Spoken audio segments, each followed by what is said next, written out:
let's welcome Matt McGee to the show. Thanks, Matt, for joining us. Yeah, thank you so much for inviting me. This is great. I love getting to sit down and talk about underwater photography. It's always great when we can get together and talk about what we love to do. Especially nowadays when we can't even get out and dive yet. No, exactly. Yeah, we can't do it, so we can at least talk about it, right? Exactly. So given that, why don't you tell everyone a little bit about yourself? So my name's Matt McGee. I live in Franklin, Tennessee, which is a suburb of Nashville. And I've been doing underwater photography for, a little over 15 years, I'd say. I started out in the ocean with big animals, sharks and that kind of thing. Gradually moved on to the smaller critters and muck diving and that sort of thing.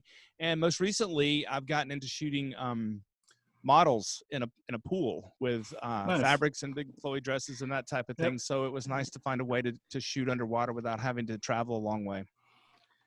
That's awesome. Now, you just started underwater photography 15 years ago. Have you been just start diving at the same time, or had you been a diver for a while before then? I'd been a diver for a little bit, like maybe a couple of years. I mean, the first dive I ever took, I had one of those old film cameras in a plastic cheap housing that you actually had to take to a Walgreens or something to Right. get them Yep. to process it for you. Yep, And then me I too. sort of worked my way up to the point and shoots. And then I added a strobe, which was an optical sync that I could never get to work. And then just sort of eventually took the leap of faith and put the DSLR in a housing. Nice. And so is diving and photography your full-time profession, or you do it on the side? No, this is just a hobby. I'm a dentist from 9 to 5. So, and that's actually how I got started in photography, because I invested in a DSLR to document cases at the office. And then I just started taking it home on the weekends, and I just sort of, mess around with it and try to take some pictures. And, everything was in auto mode at that time, and just gradually got a little better and better. And then, started to go underwater. I'm glad I checked my teeth before we started this Zoom meeting. Then. Yeah. Yeah, exactly. So I'm off the clock. So, fair enough. Yeah. Any tips or advice you want, he's going to have to charge you extra for it, Dalton. So do you do other things other than underwater photography and the topside photos as well? Yeah, I've been doing a lot of landscape photography. I'm really sort of interested in places like Iceland. I went to Greenland about a year ago, the Faroe Islands, just cold weather environments. I'd like to get to Svalbard, which is in Norway, to photograph polar bears. Nice. But that would be awesome. We'll see. Yeah, I've been eyeing Norway myself lately. It's seeing a lot of beautiful stuff come out of there. We have a friend, Dave, that he does a lot of landscapes in Iceland and Norway and up in that area. And I'm like, okay, dude, I just need to come spend a month with you tagging on your coattails, Oh, yeah. It looks beautiful. Yeah, for sure. Does.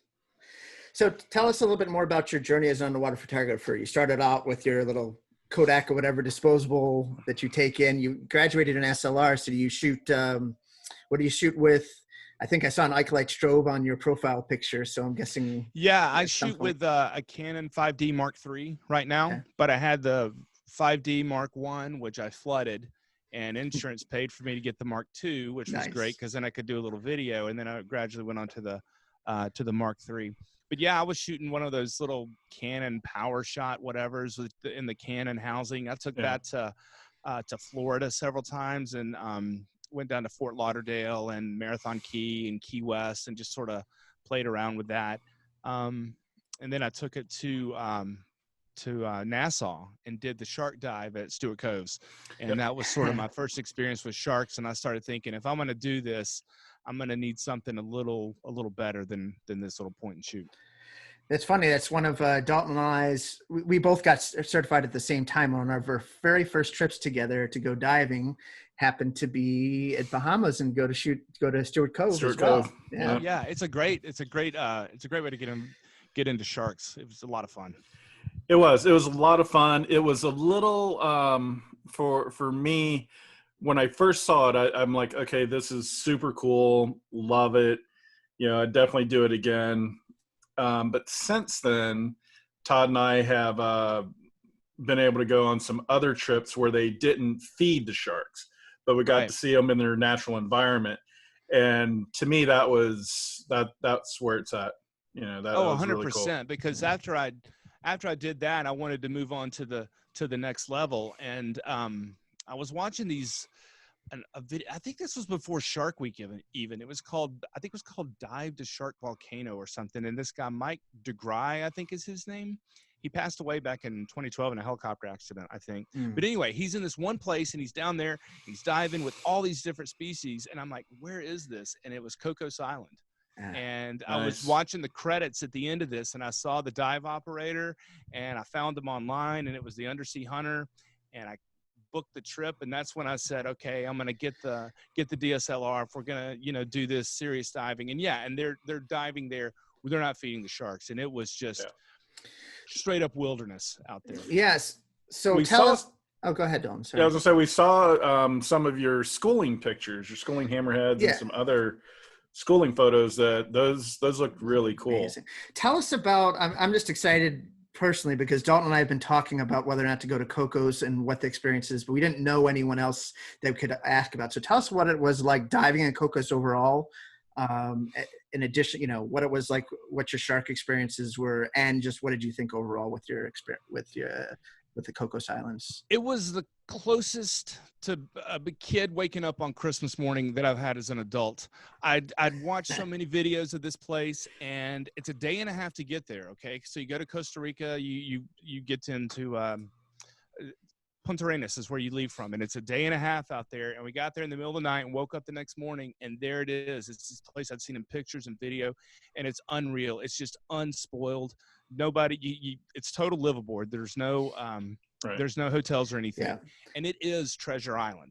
When the book was written, Cocos was the inspiration for Treasure Island, and there's a rumor that there's treasure there. Who knows? And it's also the Jurassic Park Island. Anyway, the diving is difficult. It is, you're going to be going to 100 feet or more on just about every dive. Everything's nitrox.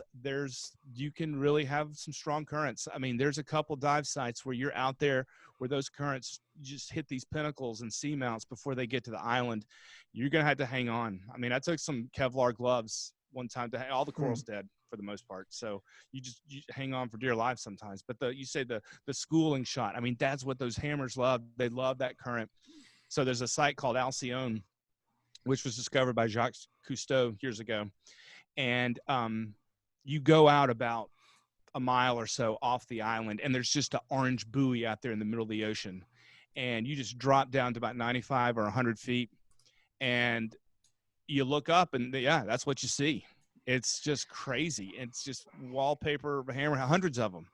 And it's just unbelievable to see something like that. Yeah. So for people listening to the podcast, we're going to be showing some photos here. You will be able to either see them on the YouTube version of this podcast if you want, or check out the show notes, or if you're using Overcast, we'll be showing the pictures there. So anytime we're referencing pictures, just go ahead and take a look at our show notes or YouTube or the chapter art on Overcast. But it's a fantastic photo. I mean, hundreds and hundreds of silhouetted hammerheads. I mean, this is the dream right here. This is what we want, always wanted to see. And what were you shooting with that? What were you shooting with that shot? That's a 17 to 40, probably probably about 17. The tricky thing is when you shoot up, you're shooting into the sun. Yep. So that's a real challenge that can happen. But this is at the site Alcyone, where you do get a lot of the schooling hammerheads. Another site where you'll see those is Dirty Rock. But some of the other sites at Cocos, that you have the cleaning stations. And so you just hang out and you look for the little yellow butterfly fish and just position yourself somewhere fairly close to that. And you'll be able to shoot more, from the side of them. You're not shooting up into the sun. So that's where you can get some really good images as well. Nice.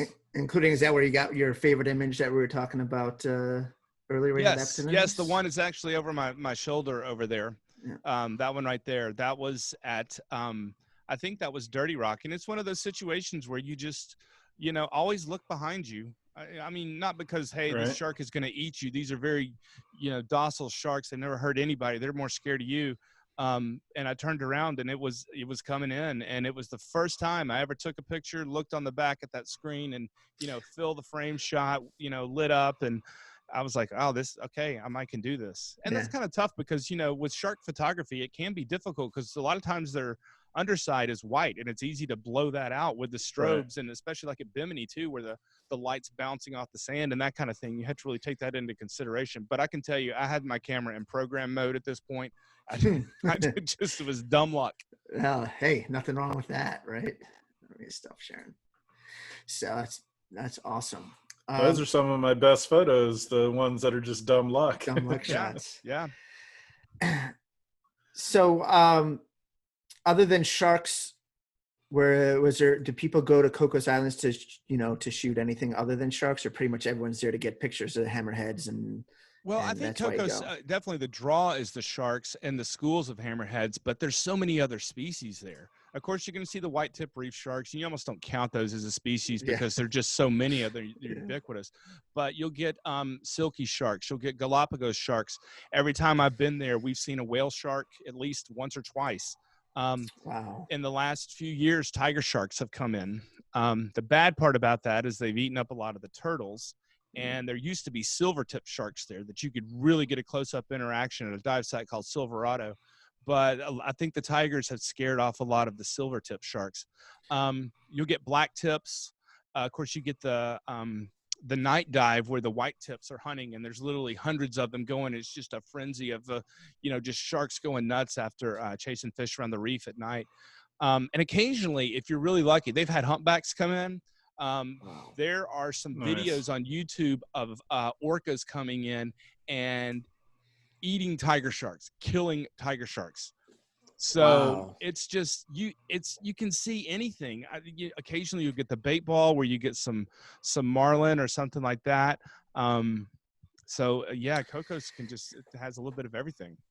Is there a time of year that people, let's say if you're going to look for hammerheads, is there a certain time of year they pretty much can be seen year round? When do people usually go? I think you can see them year round. I think the best time though is probably between May and September, but more so than the time of year is if you have an El Nino or a La Nina year. If you have an El Nino year, I don't care if it's the height of the year, you're not going to get sharks. If the water's warm, you're not going to see the hammerheads. But if you get a La Nina year and the water temperatures are cooler, it's going to be on. So that's something to really pay attention to. Now, what were the water temperatures while you were there? High 70s, low 80s. I dove a 5 mil. But you need a website on every, because you're going to bump in. You're going to sea urchins, the dead coral, and volcanic. You're going to get banged up. So you need a. But I tend to do, I can dive in colder water than average people. There's a lot of people that'll dive a 7 mil, and some people will use a hood as well. But I pretty much had the same 5 mil for the whole every site. Yeah, nice. So how many trips did you end up taking to Cocos? So you have I've been there 3 times. Okay, right on. When was your most recent trip? It's been about maybe 5 or 10 years ago. Right on. Yeah. One thing I did, I went with an organization called Pretoma and the Turtle Island Restoration Network, and it was sort of a tagging trip. So we were you're not supposed to touch wildlife. Well, this time, go get them.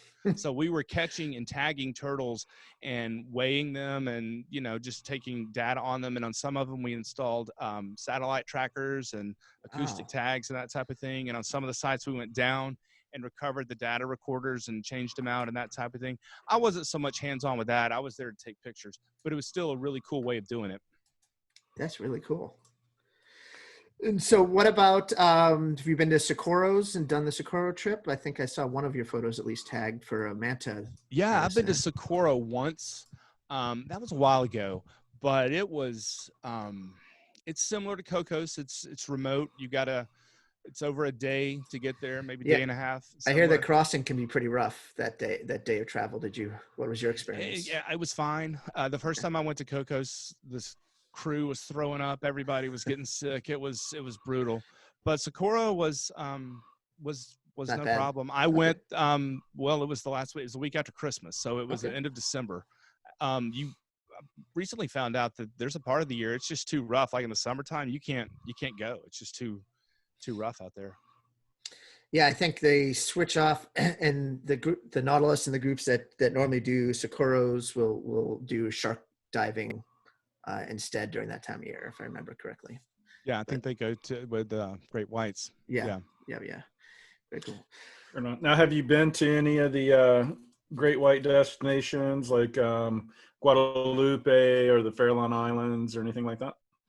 I haven't. And I tell you, I think part of what's behind that is I don't want to portray sharks as these mindless man-eating animals. And I think great whites kind of go hand in hand with the whole idea of Jaws. And Unfortunately. yeah. And I didn't want that to be something that I put out there a lot of. It's something I want to do at this point. And the other thing, quite honestly, I don't think they're as pretty of an animal as other species. I think silkies, for example, are just beautiful. Oceanic whitetips, there's nothing else that looks like them. Great hammerheads. I think there are other species that I would rather photograph just from a beauty standpoint. But I think initially for me, it was more about not celebrating this idea of Jaws. For sure. Speaking of which, can you tell me where you got a picture? I don't know if you can, did it pop up? Yeah. Tell us about the shot. Yeah, that's Cat Island, which is in the Bahamas. It's kind of far out. It's one of the more remote islands, and it's definitely not as developed as New Providence or Grand Bahama or some of those. But man, that's a crazy shark right there. Those guys are there's something, and the water you're diving in is just blue as it can be. It looks like paint. So what kind of shark is this? Do we know? Yeah, that's an oceanic white-tip shark. It's an oceanic white-tip, and it's got some pilotfish kind of hanging out with it. Yep. That's and beautiful. They're sort of known for you can't see the dorsal fin as much, but the fin there in the foreground is they're sort of known for that paddle-shaped fin. Yeah. They're more rounded than pointed, and that's what I think. And that and sort of the mottled pattern of the white on there, I think that's what makes them really interesting sharks. And they're open ocean pelagic sharks, so you really aren't going to see them over a reef very often. Yeah. It's just more out in the open ocean. Beautiful shot. Love it. So have you been to Tiger Beach then? Speaking of which, I've been to Tiger Beach a few times as well. I mean, I think if you're going to be a shark photographer, you gotta go and pay homage to Tiger Beach because it's such a great location. Can you tell everyone what that experience is like? Where is Tiger Beach for those that don't know, and what that experience is like? So Tiger Beach is off of West End on Grand Bahama Island. You can experience either by a land-based operation or you can do it with a liveaboard. And it's shark diving at its best almost. You're going to jump off the back of the boat, overweight yourself. So if you usually need 10 or 12 pounds, you might do 15 or even 20. You just sink down to the sandy bottom and watch the show. And you're going to be surrounded by lemon sharks are the most common ones there. A lot of people have said should be called Lemon Beach, but but tiger sharks are the real draw there. But in the last few years, they're getting great hammerheads there. Yeah. So you're starting to see some pictures where there's like 3, 4, 5 species in one shot. Yeah. Yeah, for sure. They've got like a resident great hammerhead that hangs around there for sure. Now, did you go with Abernathy or did you do a land-based? I've been with Abernathy. Yeah, okay. I was on the Shearwater. Yeah. Actually, Joe Romero was on that trip. So before he was super famous on Shark Week. Nice. Very cool. Nice. Any other locations that you'd love to go back to that are known, for sharks or large animals? Oh, Bimini, top of the list. Okay. Tell us about Bimini. Yeah, Bimini is where you will see the great hammerhead sharks, which are, I think they're kind of elusive in the wild, but for whatever reason, they congregate around Bimini, which is about 30 miles off the beaches of Miami. So it's really close to the States. And it's similar to Tiger Beach. It's easy diving. It's, 20 feet of water, sandy bottom, sit back and watch the action. And, those sharks are a little slow to come in, but once they do, they tend to hang out and they will get all up in your business. I mean, there's been cases where I've had to put a hand up to be like, hey, I'm here, don't run over me, because they are big. And like this picture shows, these things can kind of turn on a dime. You almost have to watch that tail coming out. Oh, for sure. but they're just really beautiful sharks. The dorsal fin on those things is so disproportionately tall. It's so cool to see these animals in person and to be that close to something that's that large. And Yeah, I just love Bimini. I've seen them run off with some photographers' cameras a couple of times. Oh, really? Yeah, yeah. Or they'll come in because that's how they figure things out. They mouth at it and see if it's something they can eat, and they'll mouth at the camera and grab it and take off and drop it like 50 yards away. Well, I think sometimes they pick up on the electricity of the strobes recharging, and they like that or attracted to it or whatever. Yeah. I've not had that experience happen, thankfully, but I have seen it happen on some YouTube videos. I think that was our very first experience at Stewart Cove. We got the speech. Well, for those shooting with the strobe, they may be interested in checking you out. Yeah. Dalton and I literally jumped in, and we were brand new underwater photographers at the time. We had just gotten our strobes, and literally as soon as we jumped in, all the reef sharks kind of looked at us and came right up to her, like, and we're sitting there freezing. I literally had to just go like this and punch just give him a little nudge, and then he went away. It was no big deal. But he was definitely super curious because of that strobe. It was no doubt that was the reason why he came to check us out. So it does happen. That's really. Now I'm looking at this photo on your landing page, Mark, of a oceanic white tip. Yeah. Looks like he's right behind the boat. Looks like you were either just descending or coming up. So the thing that's interesting about Cat Island is you do both snorkeling and scuba with the oceanics. Now, I'm terrible at snorkeling. I can't get below the surface. And so I'm going to say that one, I don't remember specifically, but I was probably on scuba. But for me to be below the shark and shooting up, the chances are I was on scuba and not on snorkeling. But the first encounter is snorkeling, and you get out there and you hold on to a rope that's sort of attached to the back of the boat. And I mean, they will just come right up to you. Those sharks are bold. They're fearless. They'll come right up to you. So the chances of getting great shots is pretty much guaranteed because they're going to be really close. And toothy. So let me share my screen for a second. Todd. Yeah. The host has disabled attendee share screen. Thanks, bud. You're welcome. You can't be trusted. I can't. Anyways, that's all right. We'll come here. Got it. You should have access now. Try it now. There we go.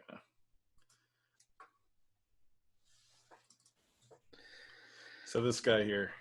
Okay. Yeah, I love that image. Yeah. Great profile of it. It's the same oceanic white tip, right? Well, there's usually about 15 or 20 of them in there. Not the exact same one, but same species, right? Yeah. Right. Yeah. And that was down around Cat Island as well on the same trip? Yep. So with the when you go on scuba, you're basically swimming in thousands of feet of water. You're over the continental shelf. So they will tie a bait box onto a line behind the boat, and they'll put a weight on it and drop it down to about 30 feet. So you're in the water there, and this is the tough thing about it because they can come at you from any direction and often will. Right. And so it's very hard to keep track of these guys. And they, I don't want to say they're coming after you, but like you were saying earlier about bumping them with the camera, you kind of got to let them know, hey, this is my space. And you put your camera up and they'll try to swim around it. And so you're sort of pirouetting in mid water. Wow. And then it gets away. And all of a sudden there's like 4 of them you didn't see before. And you're just like, damn, where do these guys come from? Yeah. It's crazy. Todd took a shot of me one time when we were photographing some sharks, and I am, photographing like 2 sharks that are in front of me, and Todd's a little ways away, and he took a picture of me, and there's like 4 sharks swimming behind me. Yep. And I'm like, I don't remember seeing those. Have them somewhere. I definitely have that. It's a great picture. And one thing, that I like to tell people, because when I'm discussing this with friends and people at home, they think it's crazy and they think it's about some adrenaline rush like skydiving or something like that. And it's like your chest bumping after you get out of the water. And it's just not that at all. And it's just more about encountering this, predator, this beautiful animal Beautiful sea in creatures, nature yeah. with nothing between you. And it's just so, it's not about some adrenaline. I mean, don't get me wrong, you're excited, it's fun, but right. For sure. But I think the biggest thing when I talk to people about sharks, and not even just shark photography, but diving in general, a lot of people's first response is, oh, I can never do that, I'm scared of sharks. And as an instructor, I'll tell them, like, you could go your whole life diving and never see a shark. They tend to be more afraid of us than we are of them. They really don't present much of a threat as long as you're educated on the animal. And I found that to be true, not just with sharks, but pretty much any animal species. As long as you know what you're doing and you're educated on that species, you really have very little to worry about. yeah, I think that's a great point. It's like, you showed the image earlier of that great hammerhead coming on with its mouth open, and you can see the teeth and that type of thing. And I tell people that with scuba gear on and a camera and blowing off all these bubbles, you don't look like what they eat. And that great hammerheads can get huge, but their mouth is tiny. And if you look at those teeth, they're like little needles. Yes, they can do damage, but they're not really evolved to bite off big chunks of flesh from a mammal or something like that. They eat, smaller fish, and it's, there's lots of little teeth there. But they they're eating stingrays, they're eating squid, they're not eating large animals. So you're just another predator in their mind. And it's, if you think about it from that way, it's not dangerous. Yeah. And that's what I tell people is that, by the time you put on, how tall are you? About 6 foot, probably? Yeah, 5'11". We'll say 5'11", somewhere in there. By the time you put on fins that are about, 2 feet long, 18 inches, 2 feet long, in the water, now you're effectively 8 feet. Yeah. And by the time you put on your BC and tank, you add that girth, you're an 8 foot thick predator. Right. Is what they think, Well, I think that all animals are sort of, nobody knows what they're thinking, but they have to think, okay, how much energy am I going to have to spend to kill and eat this thing over there that's almost as big as I am? Yeah. Right. Let's focus on something smaller. I mean, that's the way I see it. Yep. Absolutely. So why don't we, first of all, before I move on, I mean, it's just amazing shots through all your portfolio, but love all these shark shots. Fantastic job. Yeah, really great job. So why don't we transition going from big animals to talking about some critters? Yeah. So kind of give us a background on some of your favorite places. I know what the first one's going to be, but tell us some of the places you like to go shoot macro. Oh, Indonesia. Just take me to the Limbe Strait and drop me off. It's like shooting in an aquarium. It's like cheating. Right. It's easy. It's easy diving. You're going to see things. Even I've been to Komodo, and we saw one blue ring octopus, and everybody was excited and high-fiving. It's this little tiny thing. Yeah. And I went to Limbe, and the first dive we saw 3, and they were like, bigger ones, and it's just magic. So how many times have you been to Limbe? I've been there 3 times. Who'd you stay with?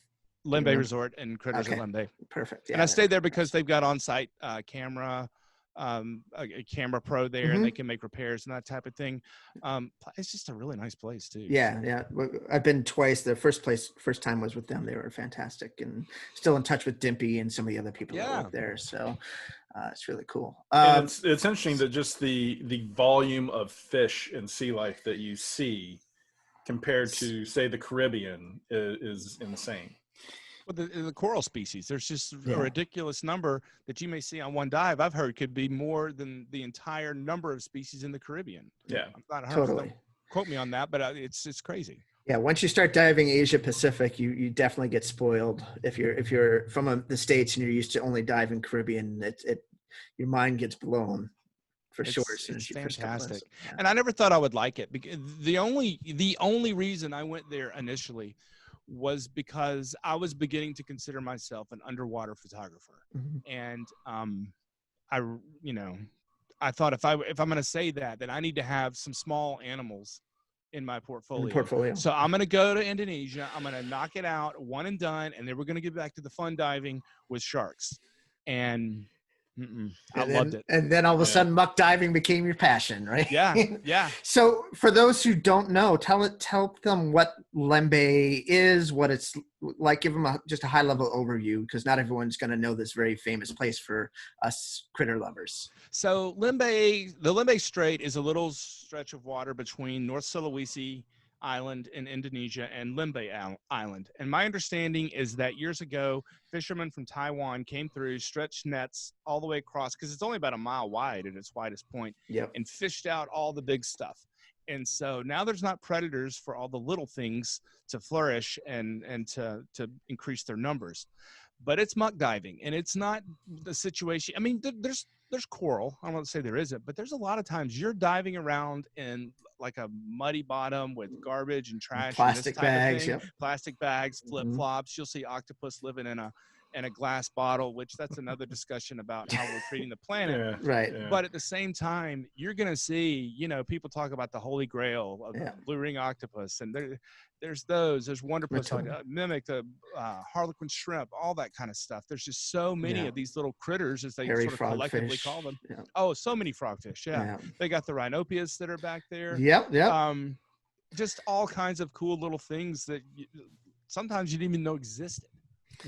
And it's amazing once you start down that critter path, down that macro path, that it gets so interesting. And you can find yourself on a dive not going very far. Some people they hit the water and they swim as far and as fast as they can. And you can drop down on a coral head or in a little area where there's a bunch of little critters, and you can spend the whole dive in that one little area. And I photographed some small stuff, don't get me wrong, but I mean, I don't even do these like hairy shrimp and those little ladybug things that are skeleton shrimp. Skeleton shrimp. Never even had a desire to do that. So it can get as small as you want. Yes. So look, if anyone looks through your portfolio, especially on the critter stuff, first of all, let me start off with sharing a picture of one of my favorite critters, which I've only seen a couple, which is a bobtail squid.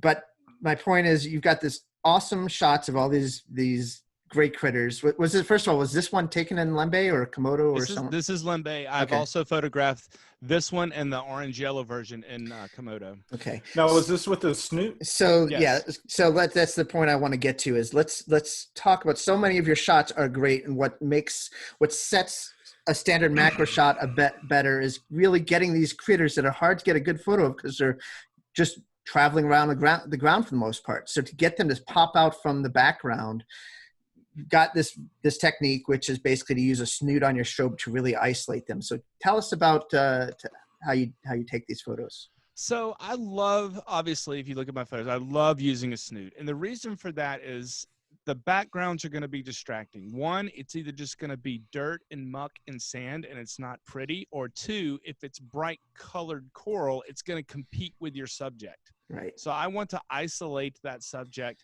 and really make it pop. And so I don't want to light the background in a lot of instances.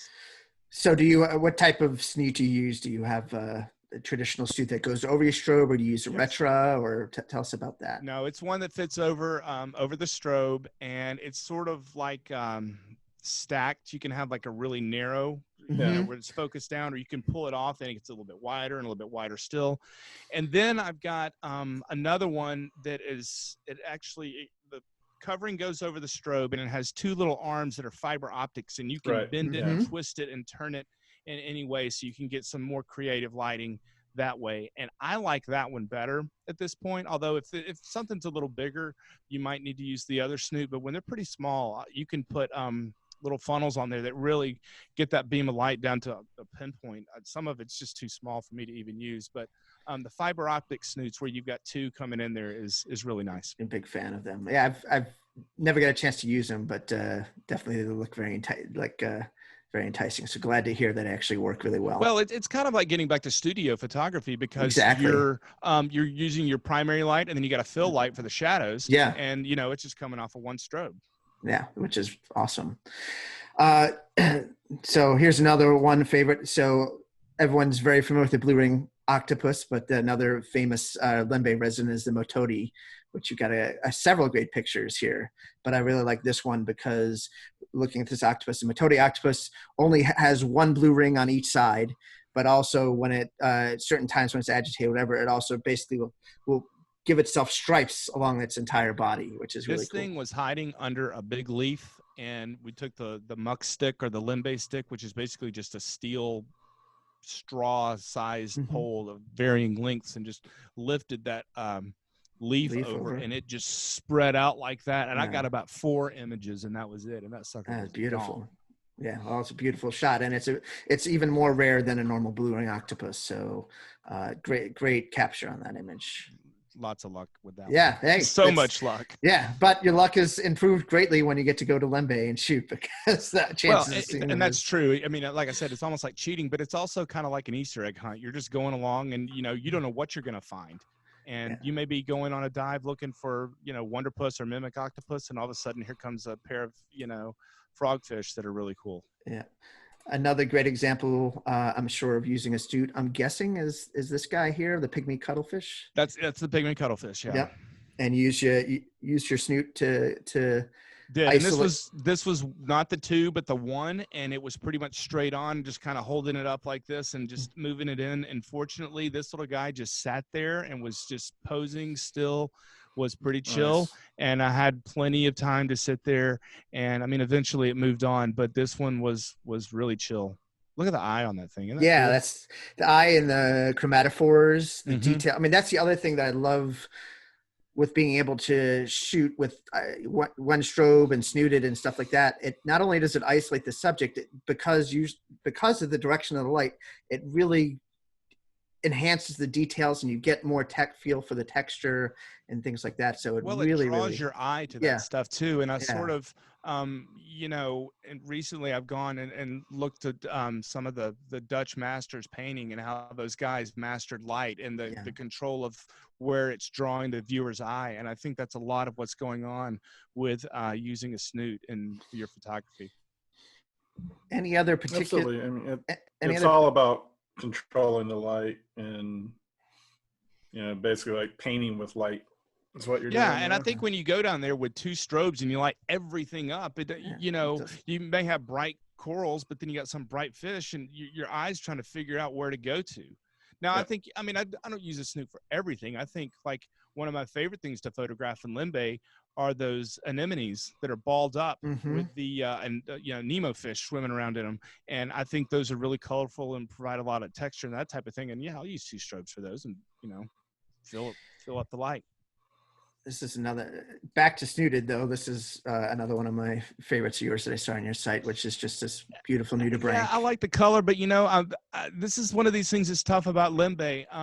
When you're photographing something this small, depth of field becomes an issue. And on this one, I'm looking at it and I'm like, all right, you need to decide whether you're going to get the front or the back of that thing, and get the texture of those.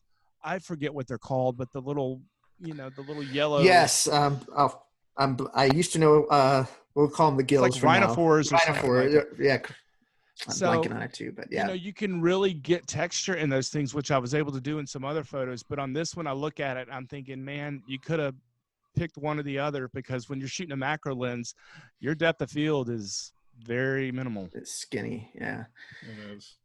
But great, still beautiful shot. Love the colors. Obviously, with the snoot on the ground, with the snoot, it really pops out. You have just enough context that he's moving along the ground without it being distracting. Colors are amazing because his body is so nice, soft, and smooth. And then you've got all the texture around the white ridge, and then everything. Anyways, fantastic shot. Thank you. Love it. Do any work? I know you had some pygmy seahorses stuff. So do you do work with diopters? Do you bring shoot with a diopter too? I've got 2. It's on the end of the lens. One of those things you can flip it down and flip it back up, and then you flip the other one down. Yeah. I'll be honest. I don't do well with those. I haven't really got the technique down to use those well. But to answer your question, yes, I have used them, but with very limited success. Right on. What's your go-to macro lens? The Canon 100mm 2.8L. Mm-hmm. Yeah, I love that. I shoot on a full frame camera, so I'll take a 50mm down. But And that would be in a situation where the dive guide, where I said, look, I want to photograph this specifically.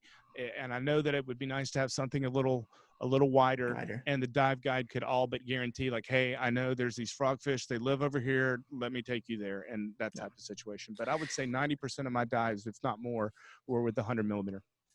Yeah. And what, since I didn't ask earlier, do you shoot with, you have DS51 Nike Light strobes, or what do you? I've got the 125s. I've had those things for 15 plus years. Yeah, they're still going. Todd's got a couple. Same of thing. those, so. I have one 125, and I was able to pick up a couple of 51s on eBay, so I had them. But that's pretty much the 125 is what I started out with. And I bought some new batteries just so the life is better and the recycle time's better. But otherwise, they're still getting the job done. Yeah, they're great lights. Did you shoot this guy with the 50, or is this also 100? So this is a hairy frogfish. Ooh, I'd have to go back and look. Some of the frogfish tend to be bigger. That if you brought your 100 millimeter with you, and I think this would be one of those times where I would specifically say I need a hairy frogfish photo because it was my third trip to Limbe before I got the striated hairy frogfish, and I think they really tried to make that happen for me because the guides, they were so great. And this might be on a 50. Yeah.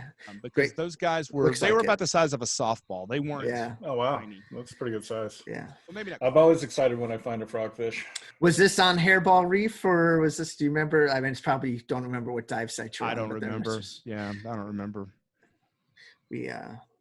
We unfortunately stayed at Dive into Lembe, which is right on Hairball 1 or Hairball 2, but we didn't end up diving it. The resort was fantastic. We loved those guys, but we ended up going everywhere else, and it was the site where this was, where it was up a little bit farther north, and there's like a little village right there with some of those fishing boats that kind of look like an outrigger, and there's a bunch of palm trees up there lining there, and you start off the dive, and literally you're almost touching. If you stand up in the water and you swim out a bit, those guys are in probably 15, 20 feet of water. Very nice. Cool. Beautiful shot. That's awesome. Back to any other, for people that are thinking of using a snoot or starting to, if they're used to shooting macro and like, okay, I want to try shooting with a snoot, any other tips for general techs or techniques that you would tell them if they're starting? It's going to be really difficult. I think they've got some snoots these days that have a laser built into them that helps you aim, because that's going to be the hardest part. What I did is, I practice shooting little Lego figures at home. I put them on the counter in my kitchen. Of course, everything's stable, so that makes it easier. But you get an idea of holding it up here and aiming it, and then how the light works. My suggestion, because like a lot of the couples that I met in Limbe, it was usually the husband or the wife was the photographer, and the other is the spotter. Get the spotter to aim it for you. If you can do that, that's going to make a difference.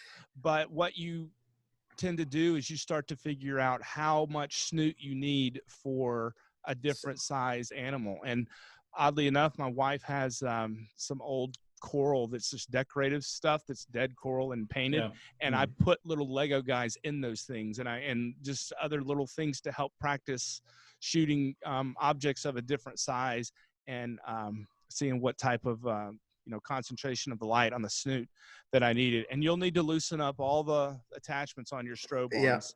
And probably you're going to need almost like a wide angle length of strobe arm to have the flexibility to move it all around, because you may come in from the side and bring it over like that. But probably the best thing is if you've got a spotter or someone can aim that thing for you, you're going to have a lot more success, because at first, I'm telling you, these images, yes, there's some good ones, but there are hundreds that suck, that just didn't even hit it at all, hit part of the animal, hit the back end of it and not the eye. It's difficult. So just practice before, because you're only going to have so much time in the water, and it's hard.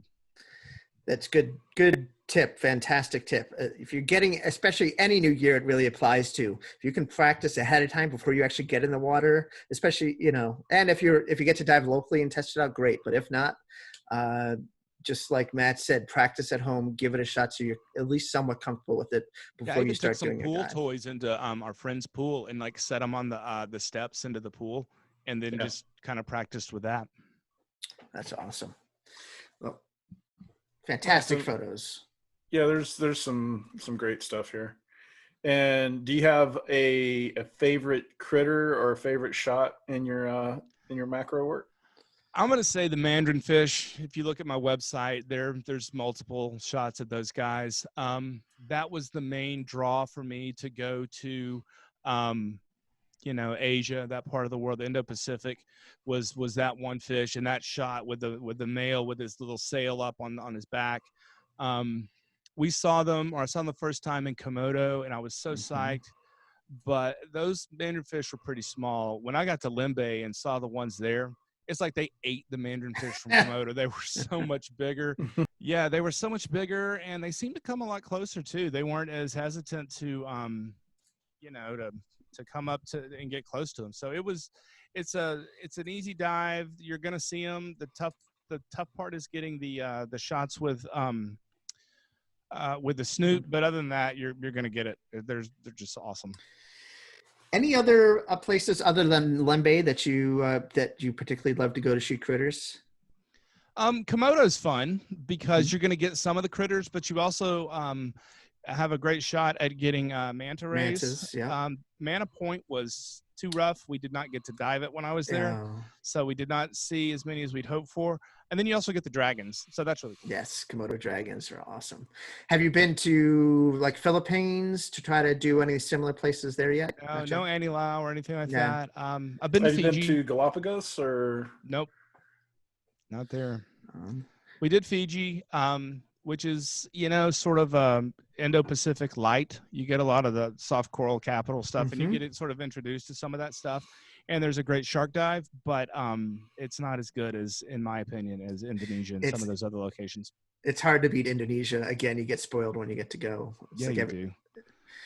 Yeah, it's so going along the same thought of what's your favorite photo that you have on your site. Is there something that you haven't shot that you're on the hunt for, so to speak? Well, I would say it has to be whales. I've never seen, I've never had the chance. I've heard them, but I've never seen them. So humpbacks would be great. Maybe orcas in Norway.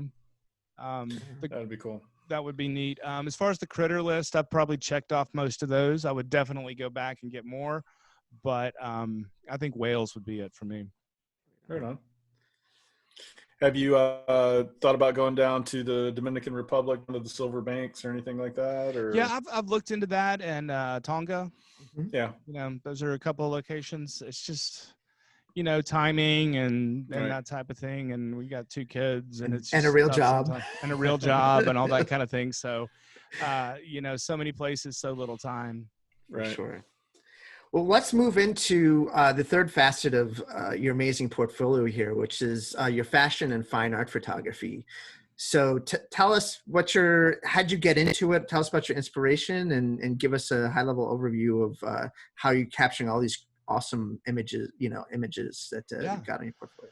So I don't know how I found the initial images that got me started, but they were done made by a guy named Howard Schatz, and he was photographing a lot of these women with the flowing fabrics and the black background and that type of thing. And I thought, well, this is new. And I'd kind of gotten into portrait and fashion stuff around here in town. I had there's a lighting company right down the street from my office, and we have some patients from there, and they knew that I was into photography, but occasionally they'd have a banged up something that they couldn't sell. They just say, here, have it, and then after a few years, I had enough stuff to almost have a studio. So I started doing little portraits and dabbling in some fashion and that type of thing.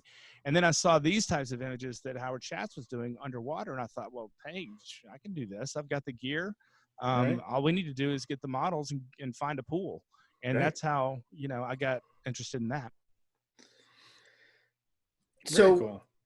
What about, so you're shooting this in a pool. And then what about, tell us a bit about the technical setup here, how you're getting, so you drop a big black background in there, or how are you getting the separation for your models? Yeah. So, I'm not really a DIY kind of guy, but this is a DIY project very much because there's not a lot of people that make gigantic backdrops that can go in the water. Right. Yeah. So I started figuring out how I was going to pull this off. And I just eventually decided to, order a bunch of king-sized flat sheets that were black and have them stitched together. And honestly, when I went to some of these cleaners that have alterations departments and seamstresses, they kind of gave me some weird looks, and some people wouldn't do it.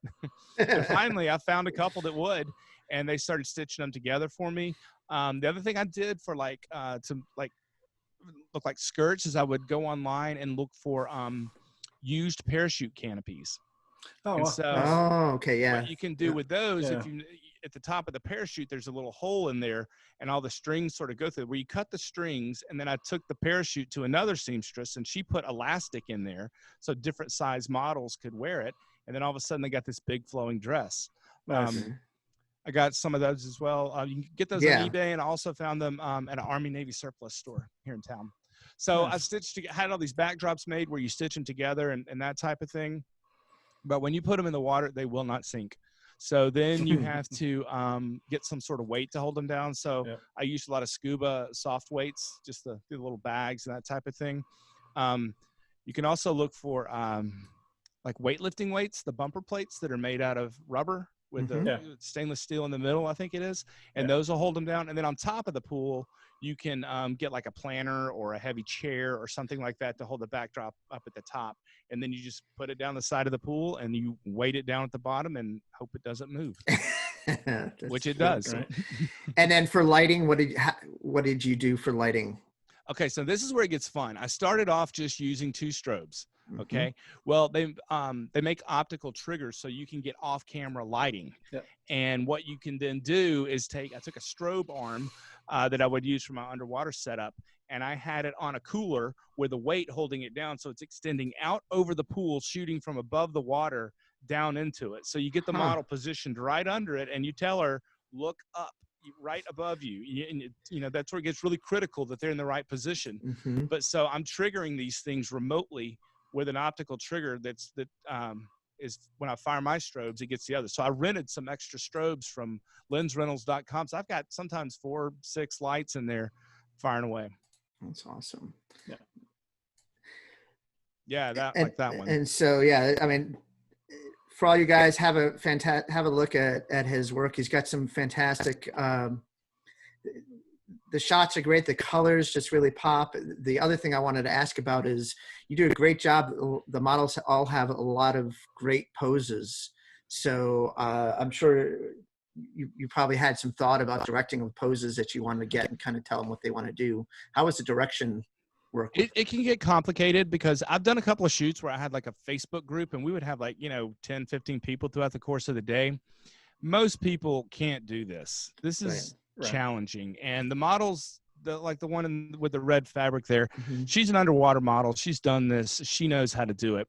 So I would, I went online, built a Pinterest page and printed off some images for inspiration. And then I had them laminated. So they, we just didn't have paper out there that would get wet. And then I would just, here, do something like this, and then do something like that. And then you sort of show them what you've done to get feedback. And you kind of work it that way. Some people you have the conversation with them before they dive down. Hey, try this, and this, and then, I'll say, you need to move your hair like this. Let's try to, you can get people, this takes a team to do because you got to get people on the side of the pool to help kind of spread the fabric out and that type of thing. Some of them just panic and they can't do it at all. Others are just born naturals and they do great. Now, do you have a extra person in the water for dive safety?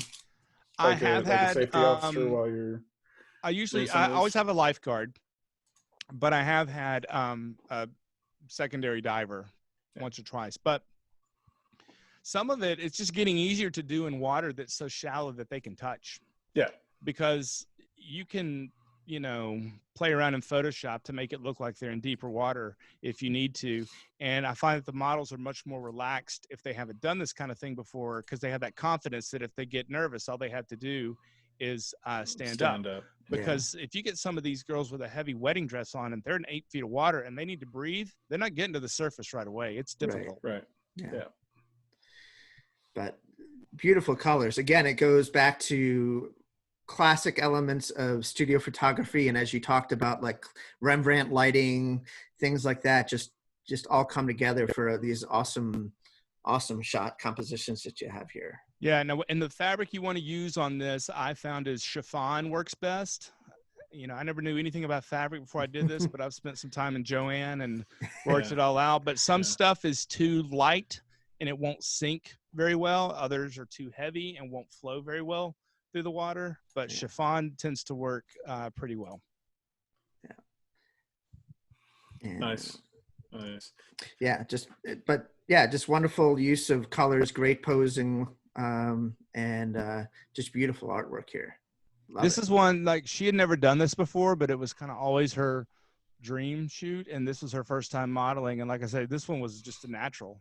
Yeah. You know, pointing the toes, looking relaxed, all that kind of thing. It just worked. Yeah.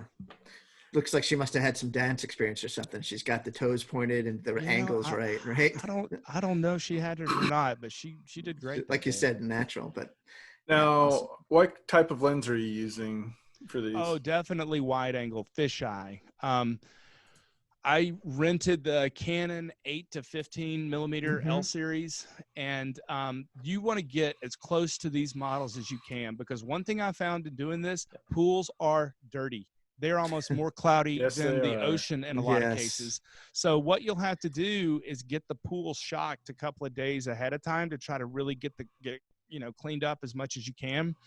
But what they'll get in there with suntan oil and makeup and all this stuff, and it starts to get the water cloudy, and they tread water in between shots, even though you tell them not to. And when you put these backdrops in, they have to turn off the filters or the skimmer baskets or whatever. So it's not doing anything to clean it up. You're doing everything to make it cloudier. So just like shooting in Limbe, where the viz can be kind of poor at some point in time, you got to get so close. It's so weird. You'll be right up there and looking through the lens, and you pop it down like, holy crap, I'm just right on top of it. It's just right there. So for an example, this photo, to the natural eye, someone will think, okay, you're maybe a few feet away from her when taking the shot. In reality, how close were you to her? Probably 12 inches. Yeah. So, and then the lights, you got to be careful with that, because if they're too wide, I mean, a lot of times the wide angle, you spread it out so much, but you kind of got to play with that a little bit. But see, you can kind of see on this, you're getting a little bit of that strobe from above. So this is where the multiple lights and the optical triggers and that kind of thing comes into play. So in a shot like this, how many strobes do you have above her right now? One. Yeah. Okay. Yeah. Fantastic shot. Really, really cool. Any plans on like trying something new or doing a different, taking this to the next level? Yeah, I mean, it's getting a bit repetitive. I mean, there's a lot of black backgrounds in a lot of my photos. I get that. Different colored backdrops. I'd like to get in touch with some costume designers and that type of thing, and see what's available to get out there to do something that's a little different and interesting. Some people are starting to build sets underwater in their pools, so you're shooting in a room, and that's just next level stuff out there. So it's just when you think you're starting to get good at something, somebody else comes along. But that's that's good, because it pushes you to do more and to try to continue to improve. So I've got plans in the works. And now, have you considered doing anything a little more grand, like taking your knowledge of this underwater fashion style and moving it out into the ocean, say onto a wreck or something like that? Oh, I'd love to. And there's people that have already done that. That's a big shoot. It's expensive. I've priced it out and looked at doing it, and you got to have a guy feeding the sharks. You got to have multiple safety divers. There's a lot involved with it. Maybe the cenotes in Mexico, that's sort of a location I might look into doing. But I mean, some of these shots where you see these models with a dress on the bow of a wreck with sharks swimming around them, I mean, how cool is that? Yeah. So I don't know if that's going to be in the works anytime soon, but definitely always looking for inspiration and new ideas for that kind of thing. But it would be cool to combine the two sort of genres of photography. For sure. Awesome. So this portfolio is fantastic. It's great to see 3 very different genres all done extremely well. So hats off to you, Matt. Really, really great work. And I'm sure it's only going to continue to get better. Yeah. Thank you so much. I appreciate it. Are you selling any of your fine artwork and your underwater stuff? Do you have an online store, or? I don't really have an online store, but I've licensed some images. I've had some stuff appear in calendars. Most people don't really want a picture of a hammerhead on their wall in their living room. I kind of get that, so I think those are sort of harder to sell. Except for us. Yeah, except for us, that we've already got one or two back there. I think I've had more luck in terms of selling things with landscape photography and that sort of thing. I haven't really put the fine art underwater stuff out there as much, but I think there's a chance for that to happen. It's just tough. It's just getting the right image in front of the right person that it speaks to them to want to buy that. So I haven't put as much time into it as I would like to, but I don't ever want this to be something that turns into like a job for me where I feel like I have to be doing something. I want to do it because I enjoy it. And that type of thing. And if it gets to the point that I feel like I've got to be hustling all the time and just selling whatever I can just to do it, then I don't know, that maybe takes something away from it. Yeah, I totally get that. So over the years, did you, as you're improving your craft, did you, was it pretty much self-taught, or did you end up taking any workshops along the way? Did you? It was pretty much self-taught, although I will say I owe a large debt to some people that I can't even remember their names at this point that I met on trips early on. Yeah. And I would just pepper these people with questions about how do you do this? What about this? What about that? And this one poor guy was my roommate, and I got that one picture that I showed you back there from Cocos, and he hadn't gotten that yet. He's like, that's the way it always goes. Yeah. And you just pick up tips, because a lot of times when you're on these trips, you're going to be with people that are really good at this. And it's just, learning from them and practice over time and watching YouTube videos. And I think we're really lucky, with digital photography, you can take something and look on the back of your screen. You've even got a histogram and everything to give you feedback. Whereas I can't imagine these guys that shot film that had to get it processed before they could even get any feedback. You know what you had. So but there was definitely a benefit back in the film days. I that's when I came up and about was in the film days. So there's a benefit to that, to where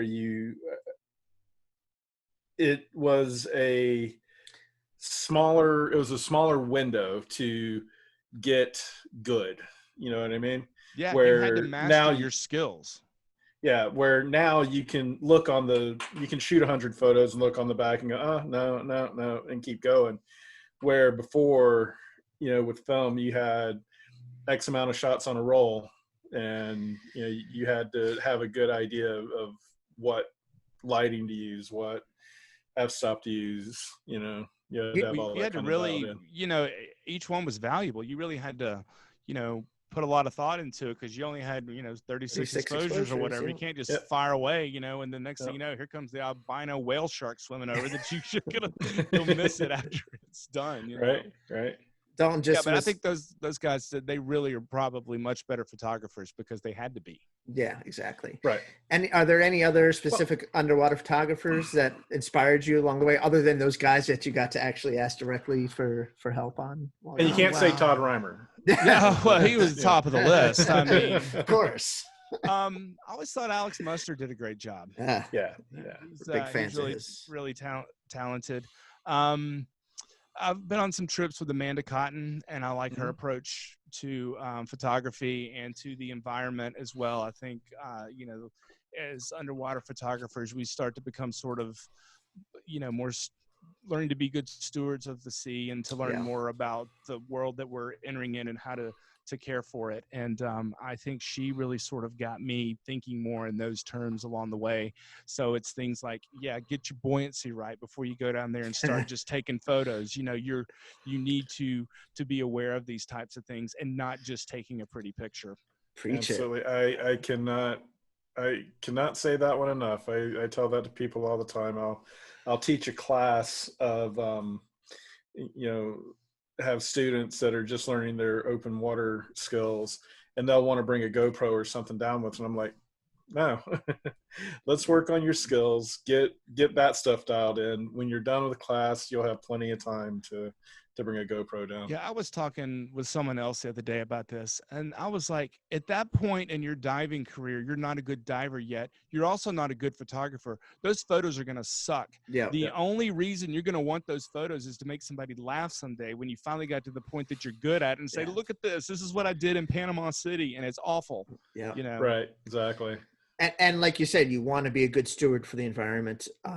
It's the right thing to do because you don't want to sit there and trash the reef because you don't have your buoyancy down and you're messing with your camera while your fins are all over. I mean, we've all seen it, right? We've all seen people that are just trashing the reef because they're not paying attention to what they're doing because they're futzing. Right, they're so focused on what they're trying to take a photograph of, they're drifting into something else. Or what happens a lot, again, back in Limbe, you get your shot and then you kick your fins to swim off, and then the guy behind you is cussing you because it's done. Yep. It's done. Yes. That shot is done. Yeah. We have one of our earlier episodes, Dalton and I did a dive etiquette thing. So we didn't want to do a vent session, but it was kind of like the post vent is here's what to tell. Yeah. We need to tell new divers who just don't know any better. I mean, a lot of people just don't think about it. And when you're starting, they wouldn't know that they're doing something wrong. So let's educate them ahead of time. I got kicked on my first trip to Marathon Key in the Keys, and we all need to learn, but people, it's one of those things. For sure. Yeah. So, Matt, why don't you tell people where they can find more of your work? So my website for this stuff is just mattmcgeeunderwater.com. I've got a few different Instagram accounts because somebody told me that it's wise to not mix different types of genres together because then your followers won't know. I don't know if there's any truth to that, but Matt_McGee_underwater is the sharks and fish.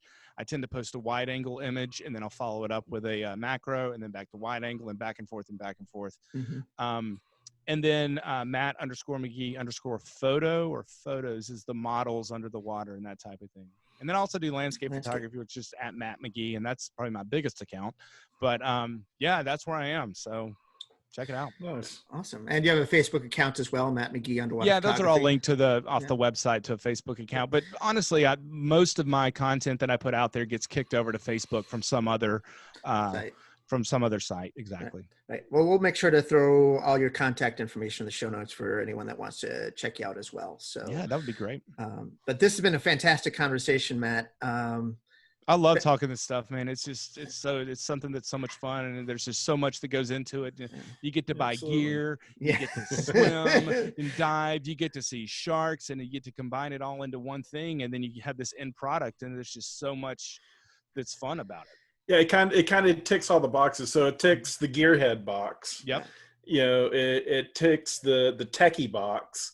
It ticks the adventure box, and it ticks the creative box. Well, and it ticks the marine biology box, because I can tell you right now, I thought a shark is a shark when I first started getting in there. Now I can tell you all the species. The only thing I'm not good at is I don't know the nudibranch species. And I catch a lot of grief for that in posting those. And they're like, wait, where's the species? I'm like, I don't know. It's a nudibranch. It's a purple one. It's pretty. Just enjoy it. I tell you what, you're familiar with Wet Pixel? Oh, yes. So they have an underwater photography Facebook page. If you go and post anything on there, including a nudibranch, everyone rushes to say what the scientific name is for it. I want to be the first to say it. Within 5 minutes, you will, whether you wanted to know or not, someone's going to say, it's this. I got first. Yeah, I probably should do that before I post on Instagram, because then I can look like I'm more of a marine biologist and know this stuff. Right. Yeah, for sure. So there's a good tip for you. If you want to know without doing the research, just post it there. It'll be your hive mind Wikipedia for you. It'll be done for you. And Matt, anytime you're in LA and you want to do a little more temperate water diving, you're more than welcome to come out. We'll go dive the oil rigs or the kelp forests. The kelp forest, I'd love to check that out. Now, the Channel Islands close to you guys? Oh, yeah. Yep. Okay. They're like about an hour boat ride. Yeah, we got a rescue diver in Channel Islands, so it was a lot of fun. Yeah. Well, if you're ever in Middle Tennessee, we got some great quarries around here with some lots of algae and some catfish. And one of them actually, they just flooded the quarry after they, got all the whatever they got out of there, and you can swim through these buildings and up and down. So yeah, we'll go. We'll hit some quarries. For sure. On a serious note, every once in a while, we're going to try to do something like this for Topside Topics. So at some point, we'll talk landscape photography and things like Iceland and stuff like that. So maybe if you're interested, we'll have you back and I can tell. I've been to Iceland 6, 7 times. Greenland, I'll tell you all about that. Awesome. Thanks so much for your time, Matt, and hope to stay in touch with you and hopefully get to go on a dive together sometime in the near future. Yeah, Todd, Dalton, thank you so much for having me on. I really enjoyed it. It's been a good time. Absolutely. It's great meeting you, Matt. Take care, bud. You too. See you guys.